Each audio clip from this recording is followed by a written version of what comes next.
¿Y qué tal? Aquí comenzamos en esta sección de vida y obra con una gran mujer, un gran personaje con una trayectoria inmensa en el territorio político, pero que comenzó como notaria, con una gran también experiencia y antecedentes en el tema notarial y donde todavía se desempeña. Ella es la senadora Olga Sánchez Cordero y bueno, pues nos va a platicar justamente de su trayectoria y de cómo llega a ser una gran líder mujer en todo el sector de la política y por supuesto también con influencia en toda la parte legislativa, como actualmente todavía está vigente. Vamos a ver esta entrevista exclusiva para En Concreto. Mi querida senadora, ministra, gran mujer, líder, Olga Sánchez Cordero. Yo no sabía que Sánchez Cordero era un apellido compuesto. Sí, fíjate que ¿verdad? es un apellido compuesto. Ajá. Porque resulta de que cuando yo nací, mi padre me puso Olga María del Carmen, porque Ajá. nací el día de la Virgen del Carmen, el 16 de julio, sí. y entonces me puso Sánchez Dávila. Pero resulta que cuando nació su primer, así era antes, su primer hijo varón, quiso ponerle Sánchez Cordero Dávila.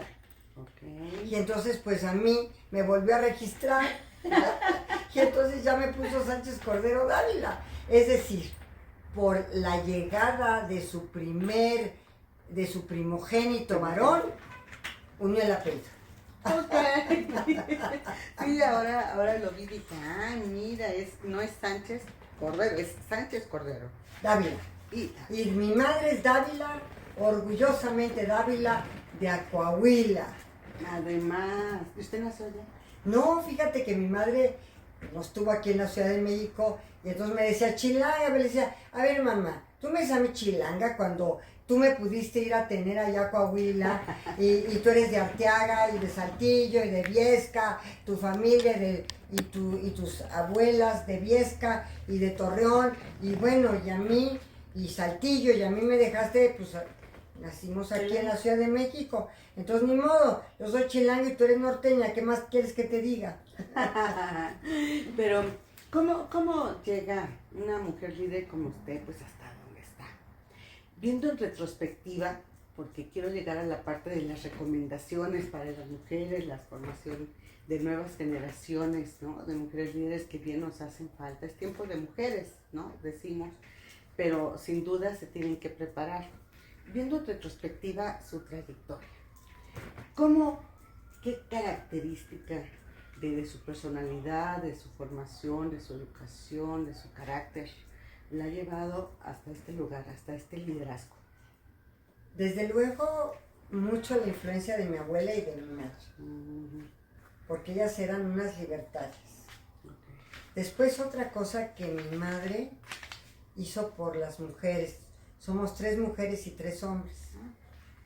Mi hermana y yo somos las primeras, después 3 hombres y después una niña casi de pilón. El pilón. Ajá. Mi madre nos dio las herramientas para poder sobreponernos a la discriminación, desigualdad, machismo y familia patriarcal. Claro. Nos dio los skills. Y sabes algo, nosotros en muchas ocasiones no les damos los skills para sobreponerse. Y entonces resulta que los skills que tiene el hermano está dotado de mayores herramientas que las mujeres. Y mi madre en ese sentido nos dio las herramientas indispensables para luchar en contra de la desigualdad, de la discriminación, desde que nacimos. ¿Y cuáles son? El carácter, la fortaleza. No, son temas que en un momento dado son pequeñas, grandes sutilezas. Por ejemplo, tú sírvele a tu hermano. Ajá. tu hermano tiene prisa para ir a la escuela y entonces tiene que desayunar antes que tú. Tu hermano requiere ciertos apoyos como el transporte y que primero, si es que tienes algún chofer, y si no, el camión de la escuela, ¿verdad? Porque él sí tiene que llegar temprano, porque él sí tiene necesidad de prepararse, porque él va a ser jefe de familia, porque tú vas a estar como cuidadora, madre de familia, en el hogar. Y mi madre no hizo eso con nosotros. Mi madre nos dijo, ustedes son tan iguales que sus hermanos. Ustedes deben prepararse igual que sus hermanos. Ustedes no dejen de estudiar una carrera porque ustedes tienen que terminar la carrera y tienen que salir adelante. Y tienen que verdaderamente dejarse de todos los prejuicios, de todos los estereotipos, de todos los roles que las están verdaderamente neutralizando en su vida para salir adelante. Y vamos adelante con estas herramientas que yo como madre y como abuela yo les quiero dar para que ustedes entiendan que son iguales que ellos y hasta mejores en algunos aspectos. Pero eso no te lo dan. Esas herramientas en la desigualdad, desde que naces y tienes estos estereotipos de que eres una niña y el otro es un niño, pues ahí ya partes la diferencia. Y yo lo que digo siempre es, yo nací mujer y estoy feliz de haber nacido mujer. ¿Sabes por qué estoy tan contenta? Porque pude ser madre también. Y porque el ser madre, ese privilegio no lo tienen los hombres. No. Nosotros tenemos el privilegio de parir. Tenemos el gran privilegio de tener a nuestros hijos en nuestro vientre durante muchos meses. Y al final tenemos el privilegio de dar vida. Así es. Entonces, yo nací mujer y estoy feliz de haber nacido mujer. Lamentablemente, en estas familias patriarcales siempre están esperando al varón, al hijo varón, y no soportan que tengan muchas y muchas hijas, no les gusta. Piensan que los varones van a seguir el nombre, el prestigio, la herencia, la herencia del nombre de su padre. Bueno, en las comunidades rurales, la mujer en el código agrario no era heredera de su marido, era heredero, ¿sabes quién? El primer primogénito varón. Y nada más. El primogénito varón. Sí, Hoy las agraristas están luchando por la titulación de sus tierras comunales y ejidales con todos los derechos. Claro. Y ya no se minimizan y ya no dicen no puedo tener tierras, sí puedo tener tierras. Y luego quieren estar en los comisariados ejidales, formar parte del comisariado ejidal, quieren ser presidentas del comisariado ejidal y también quieren producir y no quieren intermediarios, sino quieren ser sus propias comercializadoras de lo que ellas producen para que el intermediario no se quede con las mejores ganancias. Y ellas están con el sudor de su frente en el campo produciendo. Claro. Entonces, no. Ya hablamos de un nuevo agrarismo. Y en el nuevo agrarismo mexicano estamos considerando a las mujeres agraristas. Y también me reuní con las afros. Y las afros tienen otras necesidades y tienen otros objetivos y son altamente discriminadas, invisibilizadas.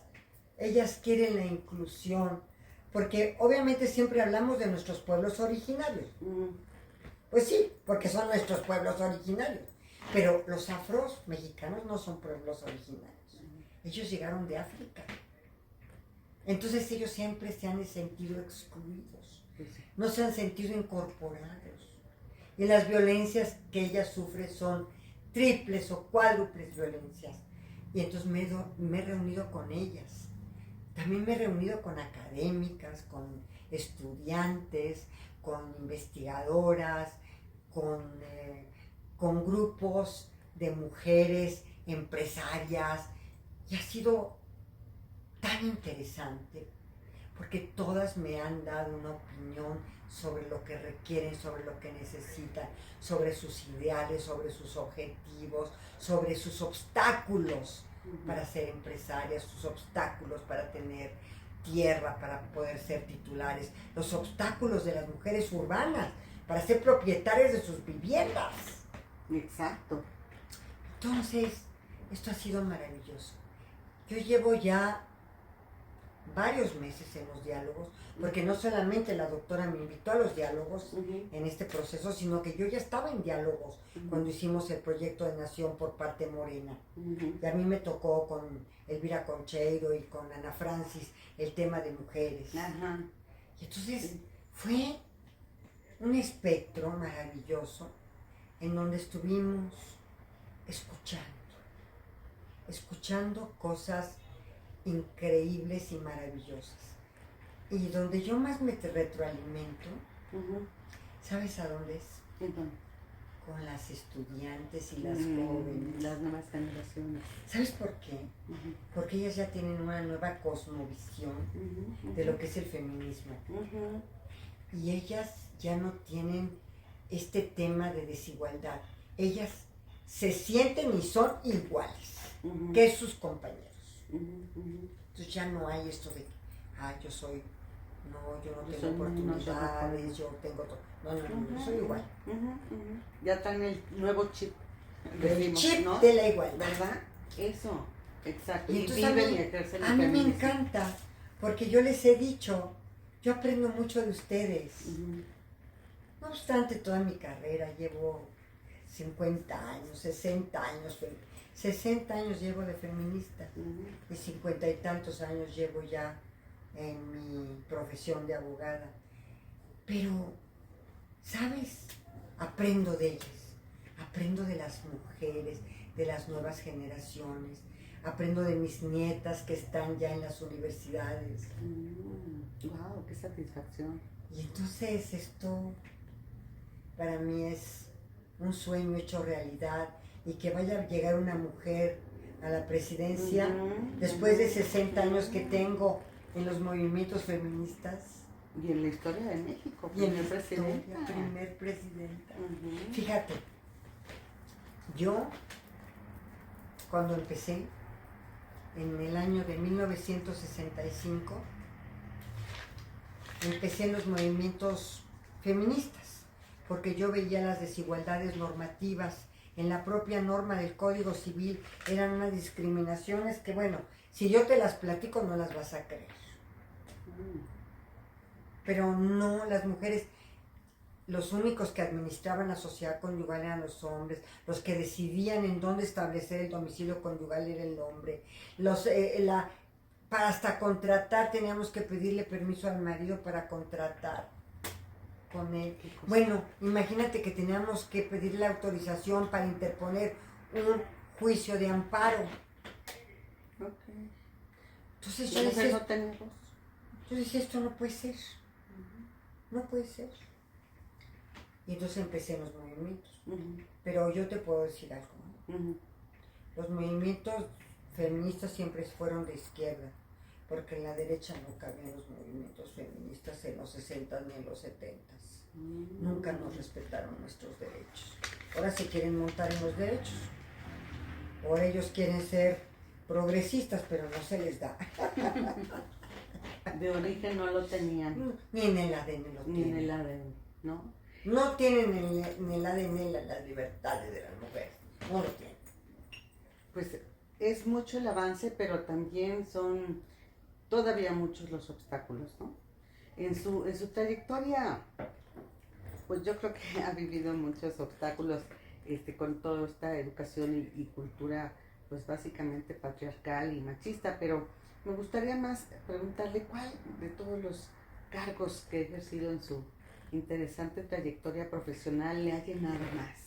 Mira, sin duda, en los diversos espacios en los que yo he estado, primero quiero decirte que los he disfrutado muchísimo. Segundo, que he tratado de dar lo mejor de mí misma en cada uno de ellos.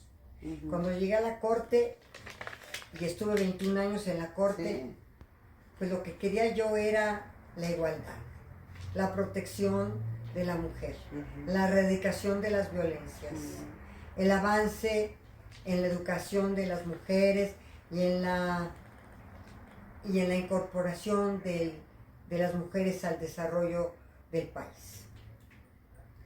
Todo esto, obviamente, por mi ADN feminista de lucha desde la adolescencia. Después, ya con todos los precedentes, porque ahí están los precedentes en los que yo intervine y los que yo fui ponente, sobre todo en precedentes como el de Florence Cassés, uh-huh, el precedente como las indígenas Teresa y Alberta y Jacinta de allá de Querétaro, precedentes como la intervención de llamadas telefónicas a una mujer por el hecho de que su marido intervino sus comunicaciones privadas y que yo decía esto es una prueba ilícita porque ni en el matrimonio puedes invadir la esfera privada de las mujeres. El hecho de que estés casada no te da autorización a ti, marido, ni a ti tampoco, esposa, de intervenir las comunicaciones privadas de tu cónyuge. Gracias. Luego sacamos la tesis de la violación entre cónyuges, que fue sumamente controversial. ¿Por qué? Porque no creían que entre cónyuges habría violación. Pero yo dije, claro que hay violación, porque muchas veces es una relación forzada, uh-huh, uh-huh, violenta. Y a veces las relaciones sexuales en el matrimonio a veces son más violentas que en ningún otro lugar. Entonces claro que avancé sobre eso. Uh-huh. Y muchos precedentes de los protocolos de cómo juzgar con perspectiva de género, cómo investigar con perspectiva de género los feminicidios. Uh-huh. Fíjate, cuando yo estaba en la corte, no teníamos desagregado el feminicidio del homicidio. No teníamos ni siquiera se había acuñado el término perspectiva de género en el 95. Y todo eso lo caminamos. Uh-huh. Todo eso lo caminamos. Después llegué a la Constituyente de la Ciudad de México y ahí tuve la gran satisfacción de plasmar en la Constitución de la Ciudad de México derechos de tercera, cuarta y hasta quinta generación. El derecho al olvido, el derecho a la memoria, el derecho a la paz, el derecho de la seguridad pública. Todos estos derechos, uh-huh, van siendo derechos de tercera, cuarta y quinta generación. Okay. Y ahí estuvieron, ahí los plasmamos, uh-huh, en la Constitución de la Ciudad de México. Cuando yo quise volver a ser legisladora, uh-huh, entonces ahí sí me acerqué con el entonces candidato López Obrador y yo le pedí ser senadora por parte de Morena. Y de verdad que fue sumamente generoso, me dijo que por supuesto que sí, y me dijo también algo que me pareció interesante, pero yo no quiero que se quede ahí, quiero que me acompañe en el gabinete. Uh-huh. En el gabinete como secretaria de Gobernación. Uh-huh. Y tengo la gran satisfacción de que el presidente me dejó me dejó implementar las políticas dentro de la Secretaría de Gobernación y nunca me cuestionó. Me daba encargos, sí, me daba un encargo, el otro encargo, me daba por ejemplo, encargos como el tema del desbloqueo de del desbloqueo de las vías del tren, la apertura de las minas, el tema de los gasoductos, el tema de los maestros. Sí, me encargaba cosas, pero me daba libertades para poder realizar mi trabajo con toda libertad en la Secretaría de Gobernación. Muy satisfactorio. Y ahora en Diálogos para la Transformación, ¿no? Y con Claudia Sheinbaum apostándole a ser la primera presidenta mujer en México. ¿Cuáles son las principales propuestas? Hay muchas, pero ¿qué se puede lograr? Para poder incorporar a la mujer al desarrollo económico o a la población económicamente activa, yo te puedo decir que hay 3 propuestas fundamentales. La primera es que para incorporar a la mujer tenemos que establecer un sistema de cuidados, porque la mujer es cuidadora de sus hijos menores, de sus hijos con algún tipo de discapacidad, de sus padres que ya no pueden valerse por sí mismos. Entonces tenemos que implementar un sistema de cuidados que le permita a la mujer incorporarse a la población económicamente activa. Estamos llamando a una revolución económica de las mujeres. Y para hablar de una revolución, necesitamos hablar de una radicalización. Si nosotros queremos radicalizar, que la mujer se incorpore a la población económicamente activa, tenemos que darle el soporte del Sistema Nacional de Cuidados. Ese es uno. Otro de la revolución económica de las mujeres, disminuir la brecha salarial. Creo que la OCDE estaba hablando de 100 años para que nosotros pudiéramos tener los mismos salarios que los hombres. Si nosotros logramos la paridad en unos poquititos años, ¿cómo no vamos a lograr la igualdad de salarios? Entonces, vamos a hablar de los salarios. Queremos disminuir la brecha salarial o tener el mismo salario. Pero para todo esto, necesitamos también atender las violencias que sufren las mujeres. Las violencias de pareja, las violencias familiares, las violencias laborales, en sus espacios laborales, el acoso, el hostigamiento, la brecha salarial, la reducción de las prestaciones cuando eres madre, de las posibilidades de ascenso también. Las posibilidades de ascenso. Fíjate, me decían las policías aquí de la Ciudad de México que ellas tenían 2 problemas muy graves y que no han podido resolver. El primer problema es que sus compañeros policías las acosan laboral y sexualmente. Son chicas bien bonitas, algunas de ellas, bien bonitas, y algunas son madres también. Entonces las acosan. Lo segundo que me decían es que no tenían tanta posibilidad de ir escalando en el escalafón, ir ascendiendo rápidamente a posiciones más altas, porque siempre los elegidos eran los varones. Claro. Estos 2 temas las tenían muy mortificadas.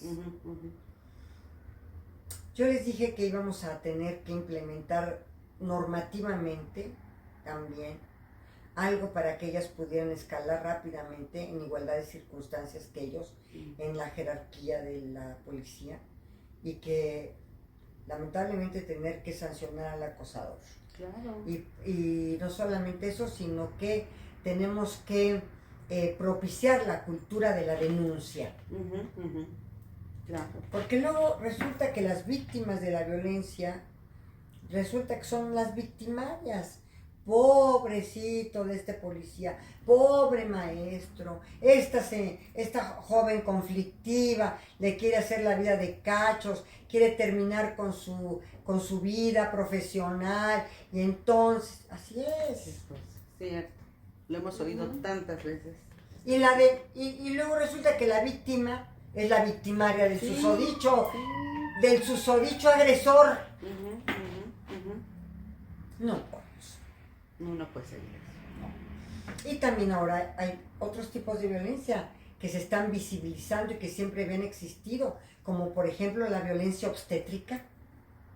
La violencia obstétrica de las propias enfermeras y de las propias médicas y médicos contra las mujeres que están pariendo, contra las mujeres en sus derechos sexuales y reproductivos.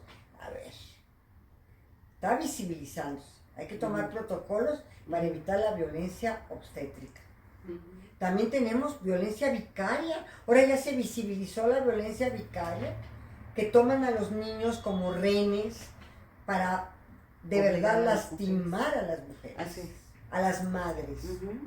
Y mira que hemos tenido, Ruth me ha presentado 2 o 3 casos ahí en el Senado de mujeres que estaban sufriendo este tipo de violencia vicaria. Y tenemos la violencia psicológica, la violencia patrimonial, la violencia económica, la violencia política. También. Que la violencia política hasta yo la he sufrido. Y mira que estoy bien consciente de la manera de las violencias y de la forma de las violencias. Y yo decía, no puede ser tanta violencia de estos susodichos patriarcas. Dicho diplomáticamente, ¿no? Dicho diplomáticamente. Sí, no, claro que sí, es cierto, se está visibilizando, se está reconociendo, pero no son violencias o tipos de violencia nuevos. Todos son tipos de violencia que ahorita están siendo visibilizados. Exacto, ¿no? Exacto. Y que ya tienen un concepto, ya son conceptuales también, ¿no? Sí. Pero fíjate una cosa, que si tú quieres que se incorpore la mujer al desarrollo y a la economía, a la población económicamente activa, tú lo que tienes que hacer también es erradicar las violencias. Claro. ¿Qué más tienes que hacer? Darle las herramientas a las mujeres, acceso a la educación, capacitación, acceso a la justicia. Claro, sí. Y esto pasa con todas las profesiones, mucho más con los niveles, los estratos sociales más bajos, porque es difícil que las mujeres también salgan y defiendan sus derechos y sepan cuáles son las herramientas para defenderse. Pero también pasa, a ver, en el tema profesional, me viene a la mente el tema de las notarias. Todas, incluso financieras, en los bancos piden piso parejo. Y esto porque no tienen las mismas oportunidades. No las tienen. Y la educación mina tanto sus aspiraciones que a veces las notarias nos cuentan, nos dicen, no pasan la primera vez el examen. Ya se desaniman. O la segunda, ya se desaniman. Pero ¿cuánto tienen que pasar para ser notarios? Hay veces que hasta 10 años, ¿no? Y las mujeres, bueno, no, o se desaniman o no sienten la misma oportunidad. Mi hija estuvo 10 años preparándose para ser notaria. 10 años. Ahí está, ¿no? Y pasa con las financieras. Las financieras, fíjate que lo que nos han comentado, las que llegan a puestos relevantes, solamente hay una mujer directora de banco en la actualidad. Una vicepresidenta, una. Cajeras sí hay, ejecutivas sí hay, gerentes sí hay, pero a estos niveles, no. Fíjate, y estoy hablando de todos los bancos que hay en México, y nos cuentan ellas, y nos dicen, mira, nos dan el examen, ¿no? Y ves los requisitos, y dices honestamente, yo lleno del 1 al 5, pero el 6 no, entonces pues ya no puedo presentarme, pero los hombres dicen, no, pues no lo lleno, pero yo voy, y eso se quedan, y se quedan. Y entonces las mujeres se autodescartan porque son honestas y dicen, no, es que esto no lo tengo, no lo cumplo. Es que las ya mujeres no presento el examen. ¿Sabes una cosa? Las mujeres son más honestas. Las mujeres son honestas. Ya como están las cosas, tienen que lanzarse igual que ellos a competir y pedir ese piso parejo. Fíjate, como estoy hablando, podría ser de maestras de escuela, como estoy hablando de mujeres financieras, como estamos hablando de notarias, también es fortalecerles el carácter para decir, voy, no pasé la primera ni la segunda, pues voy, ¿no? Y es que, ¿sabes una cosa? Normalmente también hay una tendencia a minimizarnos y que también eso lo resentimos. Sí. exacto, es Porque, cultural. porque es una violencia estructural, sistémica. Pues claro que resentimos que nos minimizan, que nos socavan nuestra autoestima, que nos dicen que no podemos, que no tenemos los Sí. skills, las capacitaciones. Y entonces pues esto es una cosa tremenda. Así es, de lo que comenzó hablando. Justo nos regresamos al origen de todo, es una educación que merma la confianza, ¿no?, de las En propias ellas. mujeres. En Exacto. ellas. Y eso es algo que hay que combatir.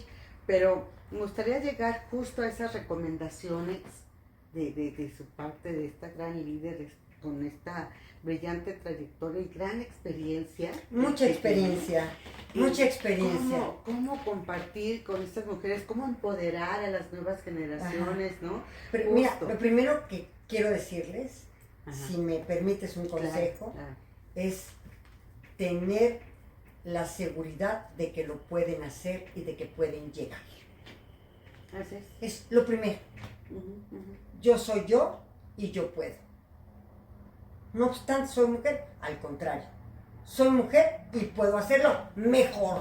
Ujú, ujú. Eso ya es tu manera de retar, inclusive, de retar el tema del auto, de que tú misma te minimizas, de la autodestrucción, de Ujú. tus posibilidades y capacidades para salir adelante. Así es. Que te la creas, que te reconozcas. Que te la creas Y que te dé valor. y que te dé valor. Ujú, Eso yo creo que sería lo primero que les diría a las jóvenes. Claro, hay otros temas, claro, como prepararse. estar preparadas, Claro, capacitarse. Claro. como, bueno, casi siempre las mujeres son honestas en ese sentido, ¿no? En todo. Creo que si las mujeres estuviéramos en mayores posiciones de poder y en mayores posiciones de decisión, el mundo sería otro. Sí. El mundo sería otro. Porque somos más empáticas, Más sensibles, ¿no? más sensibles, Ujú, más ujú. humanas. Ujú, ujú. Entendemos al otro, Ujú, ujú. Sí, entendemos empatizar. la otredad, Ujú, ujú. como ponernos en ese lugar y entender lo que pasa con esa persona. Entendemos la empatía, pero entendemos también la compasión, no como compasión de que hay pobrecito, no, la compasión como la posibilidad de ponerte en sus zapatos, Exacto. de tener la empatía de hacerlo. Correcto. Y nuestra senadora, doctora, ¿no? Además, como mensaje final, justo, y ya de cara, estamos a unos días A unos días de gobierno, tener ya, a la primera presidenta ¿verdad? de México.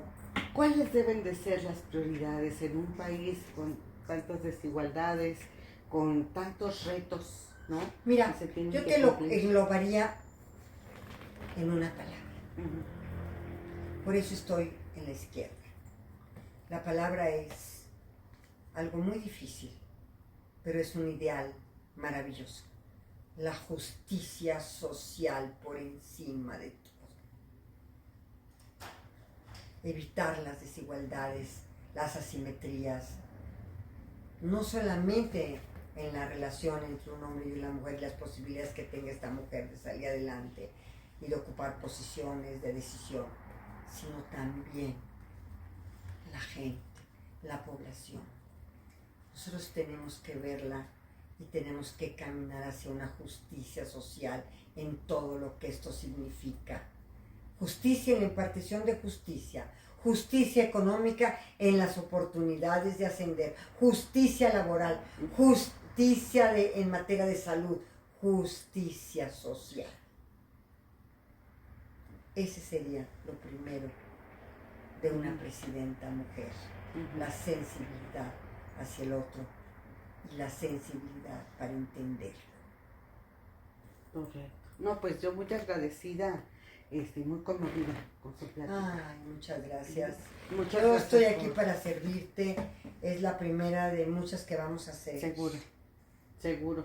Qué bueno que ya entrevistaste a varias del equipo, como Altagracia, que es una chica muy joven, pero es una chica brillante. Y obviamente a otras como seguramente ya conoces a Renata, a Renata Turrent, conoces también a Diana, a Susana Harp, a Rosalba Ruiz, a todas estas mujeres que estamos apoyando con todo. Sí. Porque no vamos a permitir que haya un retroceso en la justicia social y sobre todo en los temas de los derechos y libertades de las mujeres. No podemos darnos ese lujo que está al acecho para poder limitar estos derechos y libertades. Muy bien, muchas gracias. No, gracias a ti. Doctora, muchas gracias por su tiempo y por compartir. No, pues muchas gracias a ti. Y bien, pues como viste, aquí platicamos con una gran líder, una mujer en la política, pero también con una gran trayectoria en el tema empresarial y legislativo, que nos muestra cómo la testarudez, el carácter y, como ella dice, las herramientas para poder lograr ese posicionamiento de un liderazgo femenino con gran fuerza. Es una gran experiencia haber platicado con este personaje y aquí seguiremos en Vida y Obra todos los jueves en concreto contigo. Me da mucho gusto saludarte y acuérdate, te esperamos el día de mañana, viernes, en concreto contigo.